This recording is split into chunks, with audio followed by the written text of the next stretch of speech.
This podcast may contain descriptions of crime, violence, and content that may be difficult or inappropriate for some listeners, especially children. Listen at your own discretion.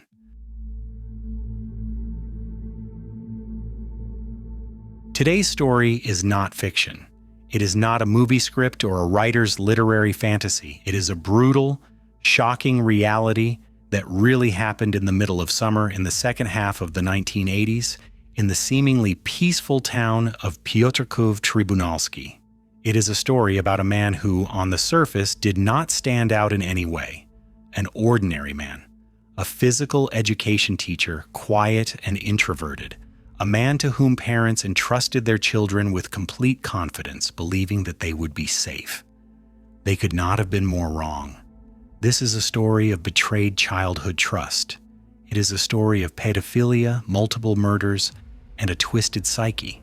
But it is also a story about the system. Imperfect, unprepared, too lenient towards evil. A system that allowed Trynkiewicz to go free despite his previous convictions. In today's episode, I will tell you about Mariusz Trynkiewicz, the Beast of Piotrków, the murderer of 4 boys who, in 1988, turned a carefree vacation into a nightmare that no one wanted to think about. A killer who, despite committing crimes of unimaginable cruelty, ultimately did not end up on the gallows, and in 2014 left prison causing terror throughout the country. Hello, my name is Adam, and you are listening to the Polish Crimes Podcast.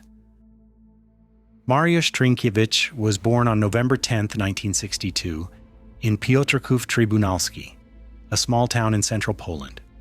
He grew up in an average environment in a family that was not considered dysfunctional or particularly problematic.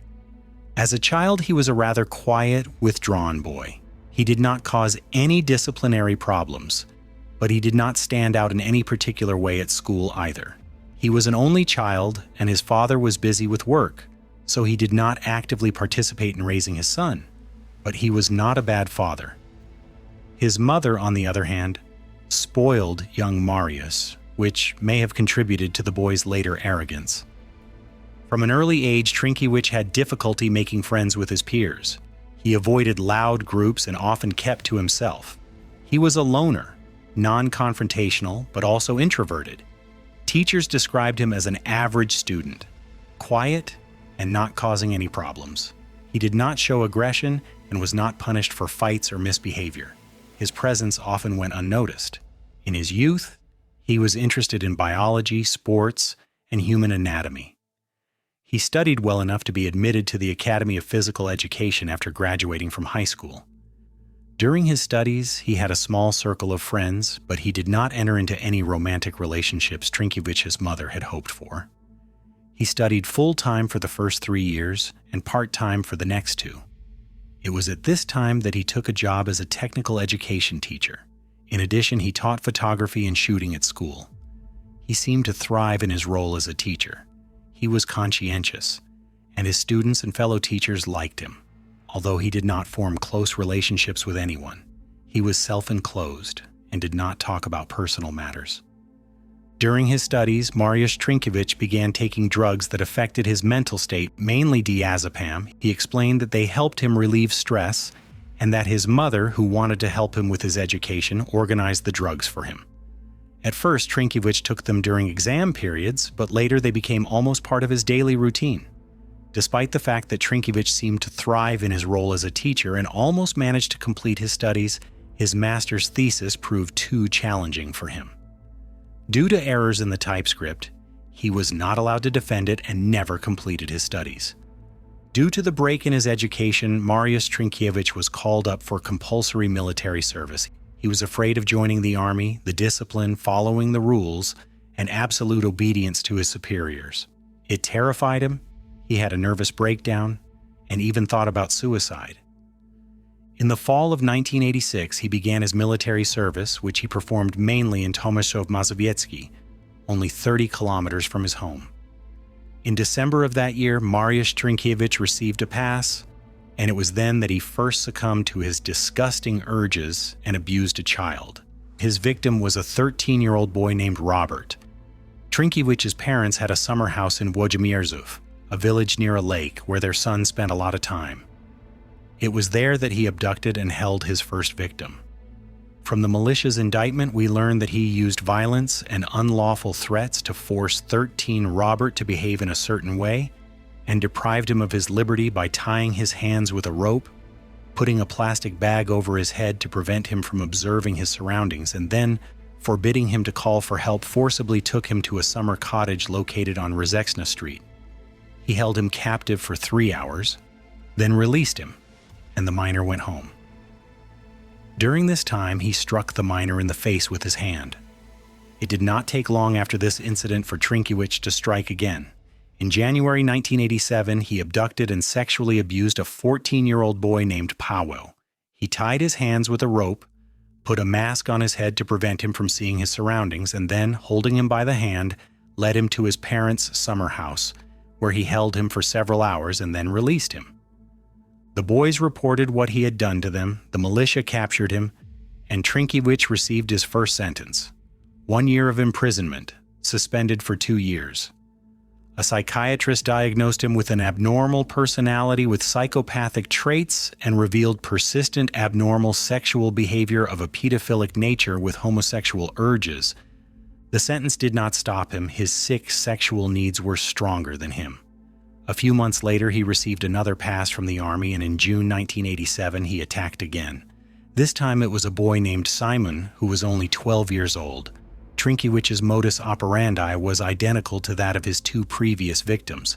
He lured the boy to his parents' summer house, ordered him to undress, and touched him inappropriately. The pedophile was caught again, charged once more, and this time convicted to 1.5 years in prison. At the same time, his previous sentence was reinstated, meaning that Mariusz Trynkiewicz would spend a total of 2.5 years behind bars. He did not cause any problems in prison and was well regarded by his guards. Trynkiewicz applied for a furlough due to his mother's illness. His good reputation in prison helped him obtain it, and so on. April 2nd, 1988, he began a break from serving his sentence.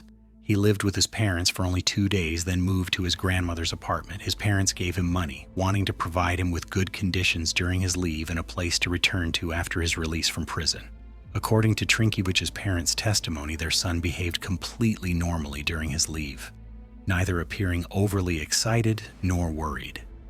It was as if nothing special had happened, just everyday life. But in reality, Trynkiewicz committed brutal acts that summer. July 4th, 1988 was a warm summer day. 13-year-old Wojciech Przyczek, who loved spending time by the water, went to the reservoir, where many children spent their summers. Trynkiewicz knew this. It was an obvious place to find his victim. The boy met a teacher on his way who offered to give him lessons in shooting with an air rifle. Unfortunately, this proved to be an effective lure, and Wojciech went with him to his apartment. Mariusz Trynkiewicz talked to Wojciech about his private life and established a relationship with him. He made sure the atmosphere was friendly and that the boy trusted him. After all, he knew how to talk to children, having previously worked in a school. Everything indicates that it was a premeditated crime. Mariusz Trynkiewicz gave Wojciech a postcard, and the boy wrote on it, "Dear Mom, I am in a safe place from the advertisement, and I'm earning some money. I will be back soon. Wojciech." The murderer wanted to buy himself time and an alibi. He didn't want the parents to look for their son. An hour after writing this message, the boy was dead. It is difficult to get a clear picture of the events from Trynkiewicz's testimony. He changed it several times, recalling the facts. He claimed that he did not remember how he killed him. His testimony, together with the doctor's opinion, indicates that he strangled the boy and put a sponge in his mouth because he was probably screaming.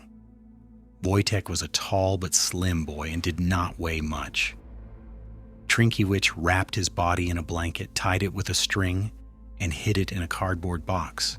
Under cover of night, he transported the body on his motorcycle, keeping the engine off so as not to attract attention. He headed towards the reservoir in Bugaj and abandoned Wojciech Przyczek's body in the forest. The murderer could not sleep that night. He sat in an armchair until morning, wondering how to cover up the traces of his crime. Of course, he had the postcard, which he could send to the boy's mother, but that would only delay the missing person report, and not for long. Finally, 3 days later, he cut out letters from a newspaper and sent a ransom demand to Wojtek's mother. The letter contained a strand of the boy's hair, which the murderer had cut off on the day of the murder, and a demand for 50,000 zlotys. Mrs. Zofia, the mother of the murdered boy, knew that something had happened.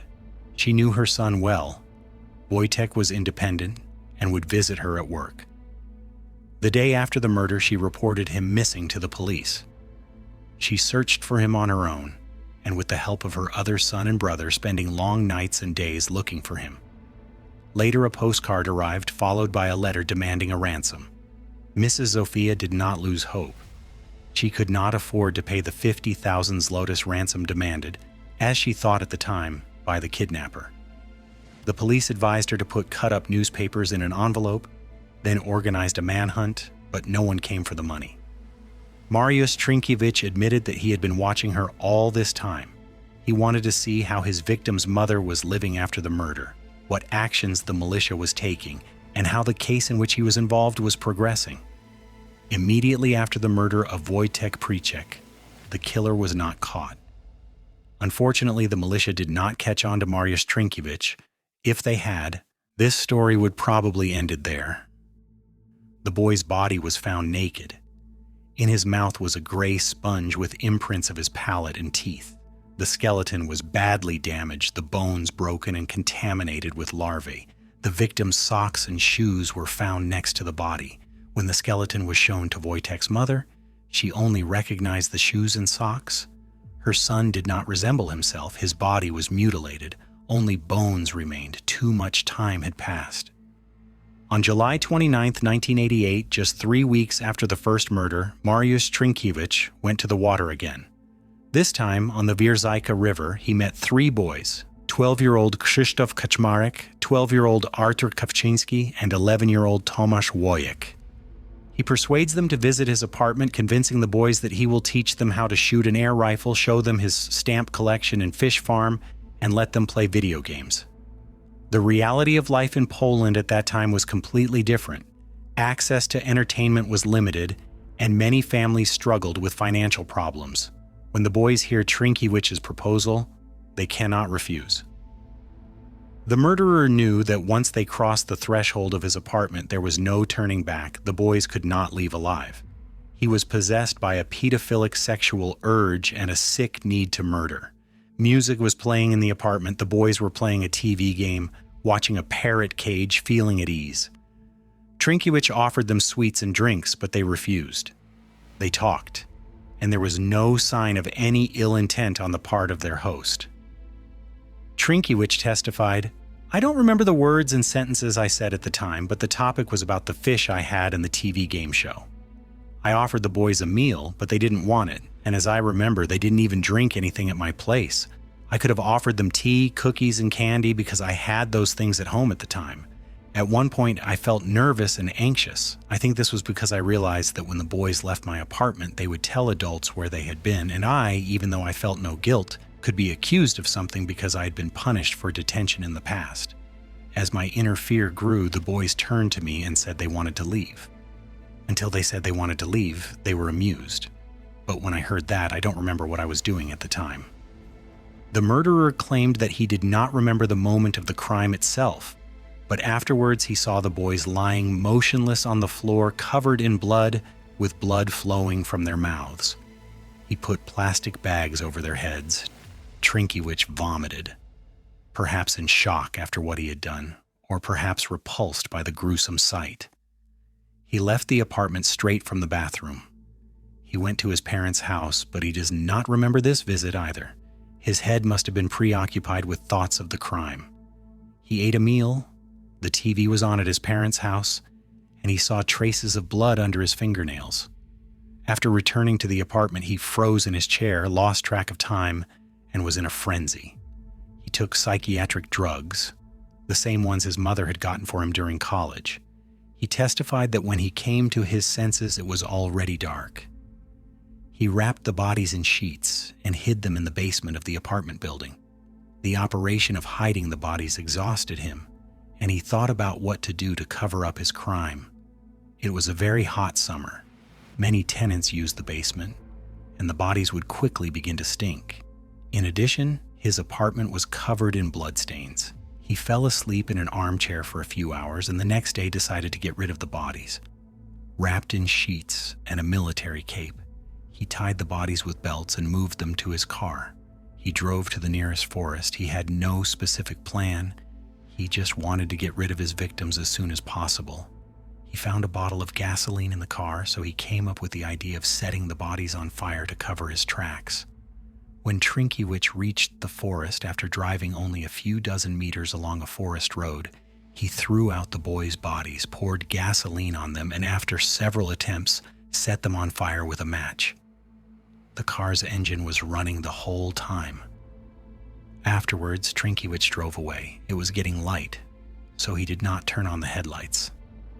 When he returned, he was afraid that someone would notice and recognize him. He parked the car in the garage, took the stained rubber mat to his apartment, and threw the military cape into a metal cart that stood outside a store near his apartment. When he went to bed, he fell asleep very quickly. He woke up before noon and set about covering up the traces of his crime. He washed the bloodstains in the apartment and basement with a rag and covered the basement floor with paint. He also washed the rubber mat from the car and simply threw the blood-stained rags into a garbage container. Afterwards, Trynkiewicz returned to his routine. He lived a normal life. He visited his parents, drank alcohol, and rode his motorcycle. The bodies were found on the afternoon of August 5th. They were found by a mushroom picker who happened to be passing by. When the police arrived at the scene, they saw 3 burned bodies. From the height of the victims, it was clear that they were children. The bodies were packed in plastic bags and wrapped in rags. A young prosecutor, Małgorzata Ronk, was assigned to the investigation. She ordered an autopsy to answer many important questions related to the case. The initial conclusions were as follows: the boys died as a result of bleeding from stab wounds, the blows were inflicted from behind, 1 or 2 murder weapons were used, the victims were unable to move, and the murderer did not knock them unconscious before killing them. The bodies found were no more than a week old. The skulls had to be secured because they were found without any cuts, and the bodies had no post-mortem spots. On August 6th, the day after the boys' bodies were found, they were shown to their parents for identification. The first to be identified was Tomek Wojek by his father.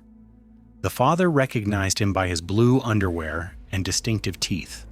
Artur Kauczynski was shown for identification second, but despite the characteristic fusion of his fingers, his father was unable to clearly identify him as his son. His mother did so later. Krzysztof Kaczmarek's father had trouble identifying him, but the boy was lying next to the pants he had left home in a week earlier. When news of the murder spread throughout Piotrków Trybunalski and the surrounding towns, fear gripped the residents. They feared for their children, were vigilant, and everyone wanted to find the beast. On August 6th, the police received a report about a man who had been accosting 4 boys. He turned out to be Andrzej K., a 34-year-old manual laborer with a heart condition and mental retardation. He was arrested that same day. His testimony and that of his family indicated that he had gone mushroom picking, which is why he had a knife and a plastic bag with him. His family stated that the man was harmless, and he himself testified that he only wanted to ask the boys about the return bus. The militia searched his grandparents' basement but found nothing that could be linked to the murder. On the same day, the militia received information about a man who had been suspected of abducting a minor in that area in 1987. At first, this information was ignored, but when it reached Captain Sielski, who was investigating the murders, he considered it an important lead. Prosecutor Małgorzata Ronk tried to find out if the suspect was serving a sentence, but due to the technological limitations at the time, she was unable to contact the nearest detention center. The police went to the apartment of Mariusz Trynkiewicz, who was staying with his father at the time. When Captain Sielski entered the suspect's apartment, everything became clear. The first thing he saw was a linen cloth with a Turkish green pattern, with burgundy letters T embroidered in the corners, the same as those found on the bodies of the 3 boys. The bloodstains had not been carefully wiped away and were still visible. A subsequent inspection of the apartment revealed bloodstains in many places, at the bottom of the front door, by the bathroom door, and on the bathroom tiles. Investigators also focused their attention on specific elements of the apartment. Above the front door was a tiger's head and an inscription in English, "My home is my castle," as well as in Polish, "If you are given to walk on the thin ice of modern life, dragging behind you the silent reproaches of a million tearful eyes, do not be surprised when a crack in the ice appears under your feet." In addition, 4 caps were hammered into the door. In the hallway, there was a black painted horseshoe with the inscription, "The Satan." In the living room, the militia found many of the murderer's personal items and more bloodstains. The inspection took them 3 days.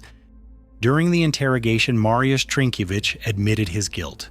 When asked, "Does the suspect admit that between July 29th and August 1st, 1988, he took the lives of Tomasz Wojek, Krzysztof Kaczmarek, and Artur Kawczynski, and then took their bodies to the forest and set them on fire?"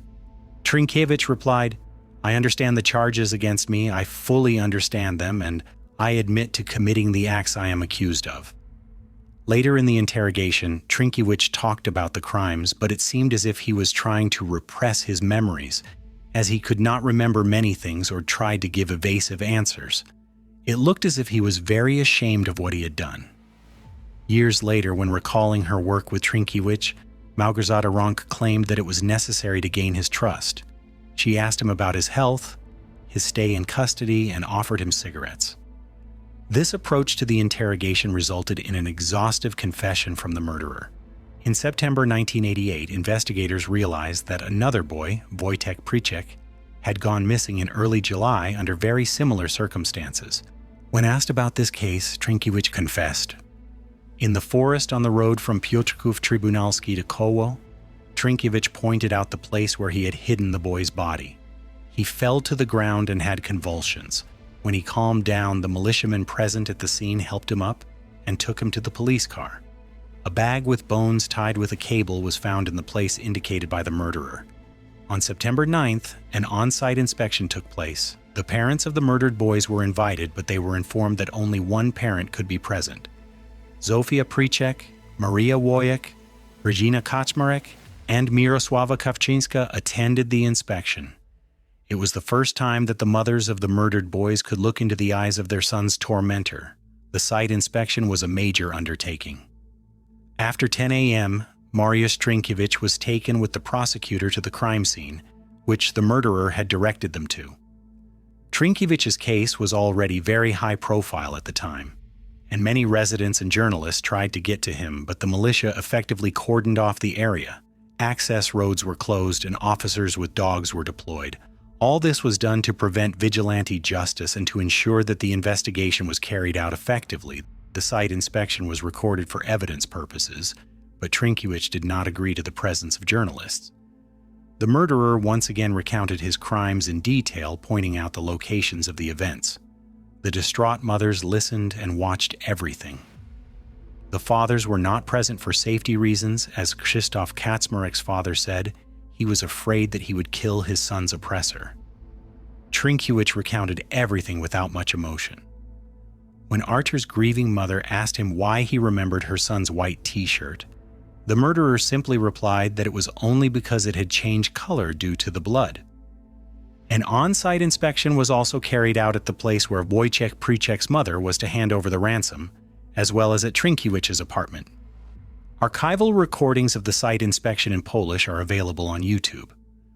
The prosecutor asked Trynkiewicz to show how he attacked his victims in the apartment using props, but he did not remember. He cooperated with law enforcement authorities and described the events in as much detail as possible. But some moments were so shameful and cruel to him that he did not want to describe them or had actually suppressed them from his memory.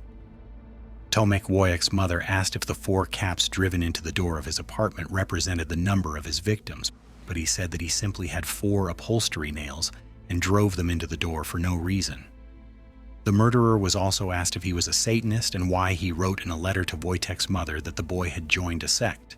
Trynkiewicz denied this, stating that he was not a Satanist and that in the letter he had meant to write that Wojtek had joined a club. In Polish, these words are very similar. The site inspection ended after 4 p.m. Trynkiewicz was taken back to prison, and the families returned home. Piotrków Trybunalski is not a big city.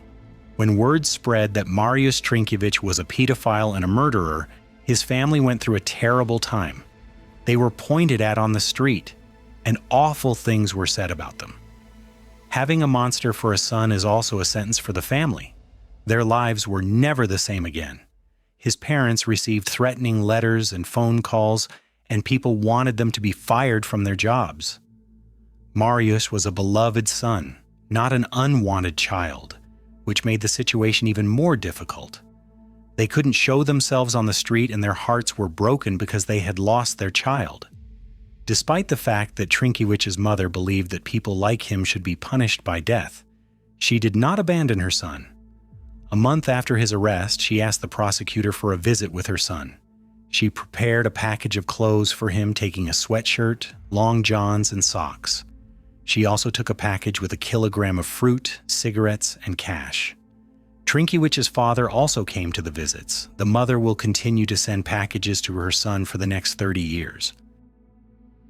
Mariusz Trynkiewicz was placed under psychiatric observation, which lasted almost 6 months, from September 1988 to March 1989. From the opinions of psychiatrists, we learn that Trynkiewicz is characterized by egocentrism, emotional coldness in his relationships with people, and is focused solely on satisfying his own needs. He has an inflated need for significance and self-esteem. He shows no respect for accepted principles of social life. Importantly, the doctors did not find him to be mentally ill or mentally retarded. The experts concluded, in view of the fact that Mariusz Trynkiewicz has not been found to be mentally ill, we find no grounds to assume that he had an impaired or limited ability to recognize his actions in relation to the acts of which he is suspected. The man accused of murdering 4 boys had a high IQ, efficient cognitive functions, and no damage to his nervous system. However, observation revealed serious personality disorders and psychosexual disorders. One of Poland's most prominent psychiatrists and sexologists, Professor Zbigniew Sterowicz, diagnosed Trynkiewicz with bisexual orientation with pedophilic traits. According to him, Trynkiewicz did not fully identify with the male role and suppressed his sexual needs. In connection with the acts committed by Trynkiewicz, he suspected murder out of lust. The final assessment of the psychiatric observation was that the subject acted on his sexual urges towards minors, inflicting physical and psychological pain. At the time of committing the alleged act, he was aware of his actions and could therefore stand trial and be held accountable for the crimes he had committed. On May 30th, 1989, the court received an indictment from the prosecutor's office. He was charged with the murder of 4 boys: 13-year-old Wojciech Prycek, 11-year-old Tomasz Wojek, 12-year-old Artur Kawczyński, and 12-year-old Krzysztof Kaczmarek. He was also accused of committing a lewd act against 13-year-old Mariusz W. in June 1988, ordering him to undress and touching his genitalia. He was also accused of stealing an electronic watch worn by Krzysztof Kaczmarek.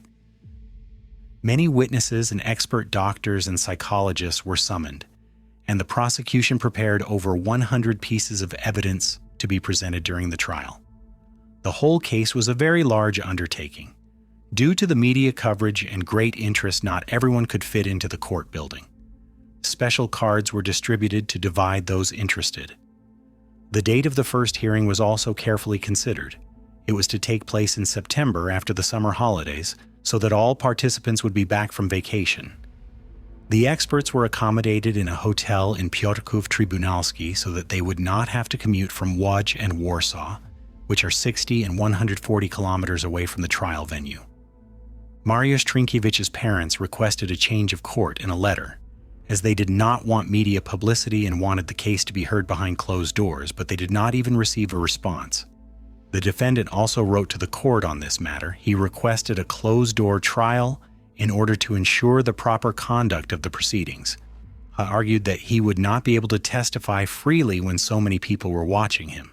In his letter to the court, he admitted that he was ashamed of what he had done and did not want publicity. On the other hand, The court also received many letters from people interested in the case, asking for the trial to be moved to the largest possible courtroom to accommodate all the people who wanted to observe the proceedings.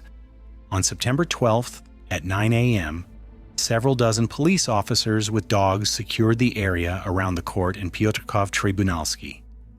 The residents wanted to take the law into their own hands. They gathered and brought dangerous items such as clubs, sticks, and stones. They shouted insults at the defendant, yelled to hang him from a tree, and called for him to be killed.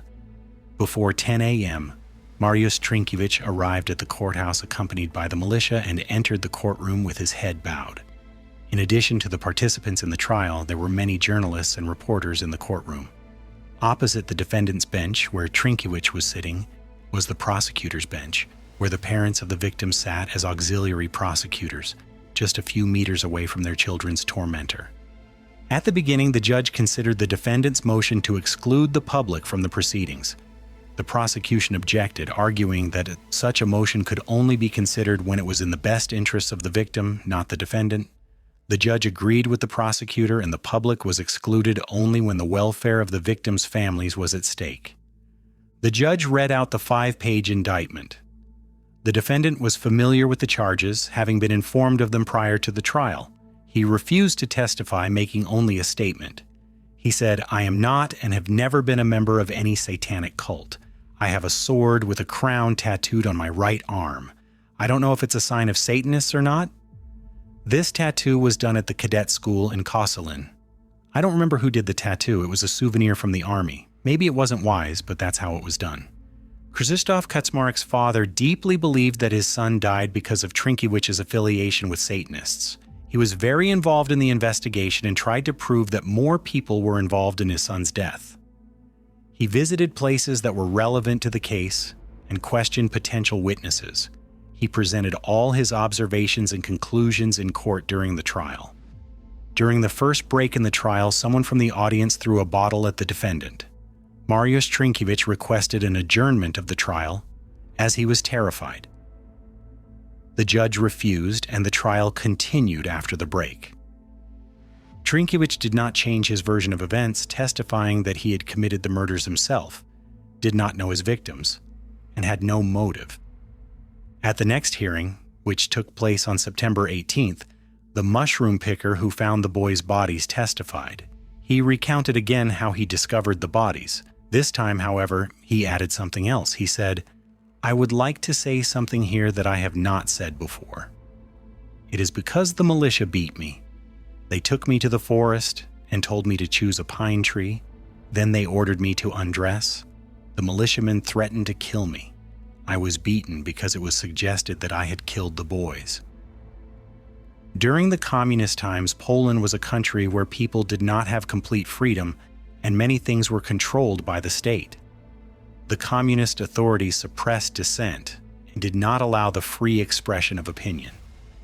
The citizens' militia often abused its power, and instead of protecting citizens, served the interests of the government. Confessions were extracted, violence was used during interrogations, and the law was not respected. People were afraid to tell the truth because criticism of the system could have serious consequences. The next witnesses to testify at the trial were a boy who saw Krzyż, Tomek, and Artur swimming in the lake, where they were alone at the time. The bus driver who transported the boys also testified. Trynkiewicz's neighbor testified that she saw him nervously smoking cigarettes in front of the apartment building and packing something into his car. She also saw him pulling a large package down the hallway of the apartment building through the peephole of her apartment. The parents of Artur Kaczmarek and the mother of Tomek Wojek did not want to testify, so the judge read out their earlier statements. Mariusz Trynkiewicz's mother said in court that she had no information about whether Satanists had committed the crime, but she doubted that it could have been committed by one person.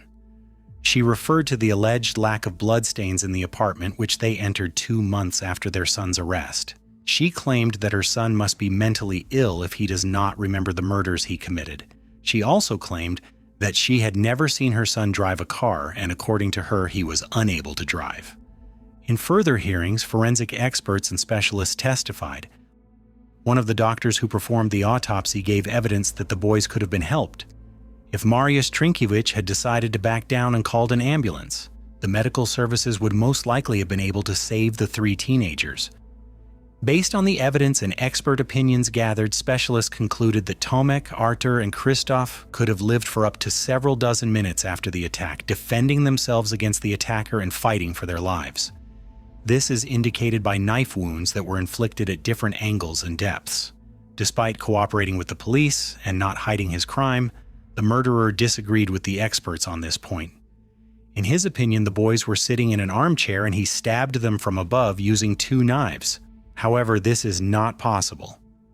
The experts concluded that the marks left behind clearly indicate that the victims fought desperately for their lives. Professor Lou Starowicz emphasized that Mariusz Trynkiewicz could not be cured. The only possibility was to pharmacologically suppress his sex drive with a drug called androcur. The problem was that the drug was not available in Poland, and one package cost $40, which was a huge amount of money at the time. On that day, the experts agreed that Trynkiewicz was fully sane and perfectly aware of what he had done. The court also read out school reports on the victims, boys whom their teachers described as friendly, likable, athletic, and well-liked. On September 29th, Judge Marian Belinsky closed the proceedings. After the closing statements by the prosecutor and the defense attorney, the verdict was handed down. On behalf of the Polish People's Republic, the court found Mariusz Trynkiewicz guilty and sentenced him to death and lifelong deprivation of public rights. 3 months after Mariusz Trynkiewicz's conviction, Poland was undergoing enormous political changes. Communism was collapsing, and the country was preparing for democratic reforms. As part of the political breakthrough, an amnesty was announced, which was to symbolically usher in a new era and pardon prisoners from the communist era. In December 1989, the authorities went a step further and commuted all death sentences to 25 years in prison. This meant that Trynkiewicz, convicted of the brutal murder of 4 boys, could one day be released. Although the amnesty was not originally intended to apply to murderers, public pressure and chaos in prisons led to the decision being extended to all convicts.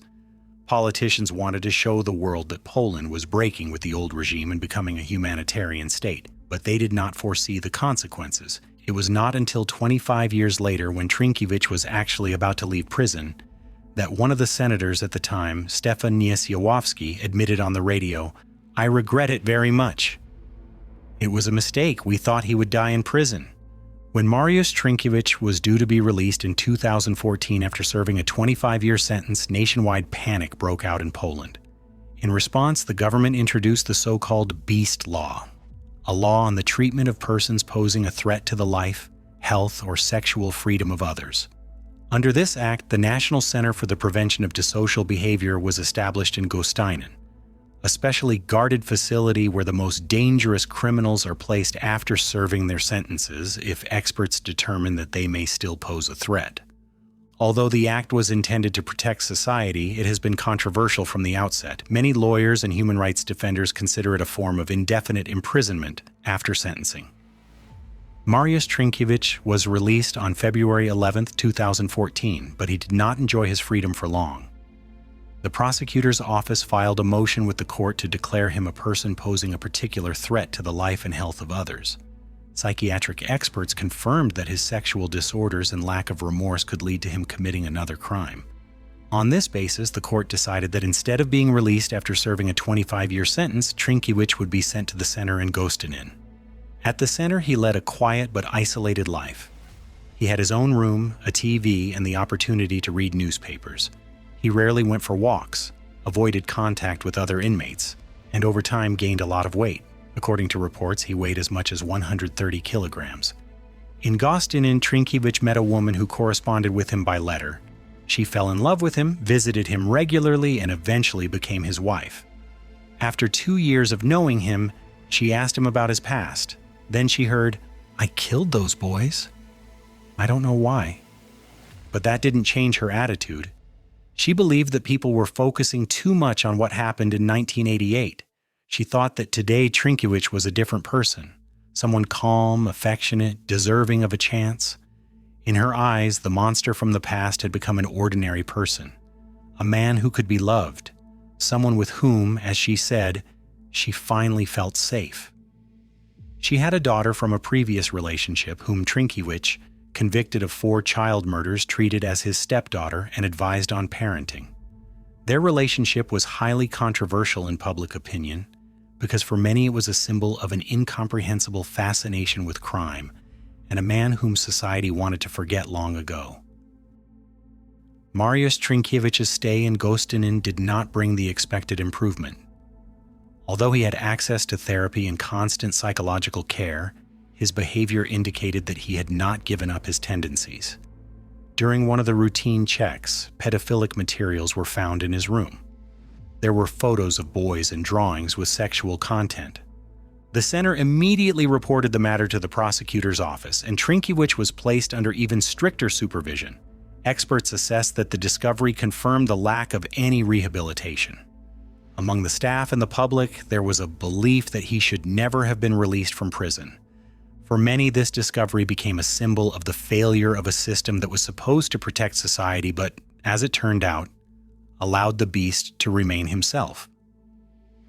Mariusz Trynkiewicz died on January 9, 2025, in the prison hospital ward at the Roman Center in Gdansk, where he had been transferred on January 1 to the prison in Sztum due to his deteriorating health. The cause of death was most likely natural causes. No third-party involvement or suicide was found. The news of his death quickly spread in the media throughout Poland. Headlines such as "Mariusz Trynkiewicz is dead" appeared on news websites. The publications recalled his crimes, the murders of 4 boys in the 1980s, and noted that his case had provoked strong public emotions and discussion about child protection and the penitentiary system. The media also featured recollections of people familiar with the area where Trynkiewicz lived. For example, a member of parliament who lived near him as a child spoke about the neighborhood. After Trynkiewicz's death, many parents found themselves revisiting the gravity of the threat he once posed. They became more vigilant, watching their children's movements and communications with heightened awareness. Conversations at home shifted, with topics like safety, boundaries, and stranger danger becoming part of everyday discourse. In a way, his legacy lives on, not through redemption, but as a stark reminder of what can happen when we stop paying attention. This is how the story of Mariusz Trynkiewicz, one of the darkest figures in Poland's criminal history, comes to an end. The crimes he committed left deep scars on the victims' families and the entire society. Though he escaped the death penalty, he spent the rest of his life on the margins in isolation and under constant supervision, a reminder that even after many years, the darkest chapters of history never lose their weight. If you found today's episode interesting, I'd be grateful if you left a review or shared it with others. Your support helps me continue to uncover and tell these difficult stories. Stay safe, stay aware, and join me next time for another chapter from the darker side of human history. Talk to you soon. Adam.